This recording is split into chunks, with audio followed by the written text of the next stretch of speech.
So blood pressure ఒకవేళ high అయితే general గా వచ్చే సిమ్టమ్స్ ఏంటి? తల బరువుగా ఉండడం, especially morning time, early morning లేవగానే తల అంతా బరువుగా ఉండడం, ఎస్పెషల్లీ ఈ బ్యాక్ ఆఫ్ ద హెడ్ లో ఏదో తల మీద బరువు పెట్టినట్టు, ఒక 10 కేజీల బరువు పెట్టినట్టు ఉంటుంది. మళ్ళీ కొంచెం లేచి అటు ఇటు తిరిగి వాటర్ తాగినాక వాళ్ళకి సెట్ అవుతుంది. సో ఇది ఫస్ట్ వార్నింగ్ సైన్. ఇలా వచ్చినప్పుడు మనం బ్లడ్ ప్రెషర్ చెక్ చేసుకోవడం చాలా ఇంపార్టెంట్. అదర్ కాజెస్ ఏంటంటే బాగా డల్ గా ఉండడము, కళ్ళు కూడా సరిగా కనిపించకపోవడం, డల్ గా ఉండడం. దానికి అనేక కారణాలు ఉంటాయి. బట్ బ్లడ్ ప్రెషర్ స్టార్టింగ్ లో ఉండే సైన్స్ అండ్ సిమ్టమ్స్ మనం ఐడెంటిఫై చేసుకోవాలి. సో నేను ఇంతకుముందు చెప్పినట్టు బ్లడ్ ప్రెషర్ కాన్స్టెంట్ గా చెక్ చేసిన ప్రతిసారి మోర్ దెన్ 140, 150 వస్తుందంటే డెఫినెట్ గా దానికి సంబంధించిన ట్రీట్మెంట్ తీసుకోవాలి.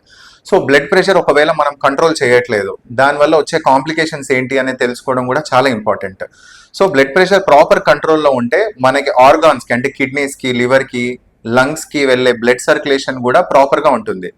ఈ బ్లడ్ ప్రెషర్ ఎప్పుడు పెరిగినా ఈ అన్నిటి ఆర్గాన్స్ కి చేసే రక్త సరఫరా అనేది అఫెక్ట్ అవుతుంది, కాబట్టి ఈ ఆర్గాన్స్ కూడా డ్యామేజ్ అవ్వచ్చు.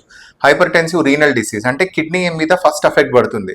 సో కిడ్నీ ఏదైతే ఉందో రీనల్ ఆర్టరీ స్టెనోసిస్ అంటారు. అంటే కిడ్నీకి సంబంధించిన ఏదైతే రక్త సరఫరా ఉంటుందో అది బ్లాక్ అయిపోయి కిడ్నీ ఫంక్షన్ కూడా అఫెక్ట్ అవుతుంది.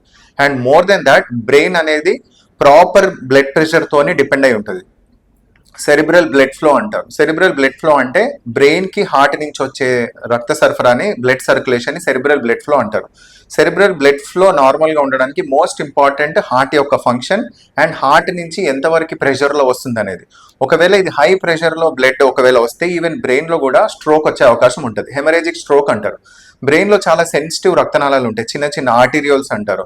అది బీపీ 160, 170 వరకు తట్టుకోగలుగుతుంది. దాని బియాండ్ పోతే దాని నుంచి బ్లడ్ లీక్ అయ్యి స్ట్రోక్ వచ్చే అవకాశం ఉంటుంది. దీన్నే మనం పక్షవాతం కానీ పారాలిసిస్ అటాక్ అంటాం కదా, అదే. సో హెమరేజిక్ స్ట్రోక్ కి మోస్ట్ ఇంపార్టెంట్ అనేది బీపీ కంట్రోలే. అండ్ ఒక్కసారి స్ట్రోక్ వచ్చినప్పుడు ప్రతిసారి మళ్ళీ నెక్స్ట్ టైం వచ్చే ఛాన్సెస్ మోర్ దెన్ 50% పెరిగిపోతాయి.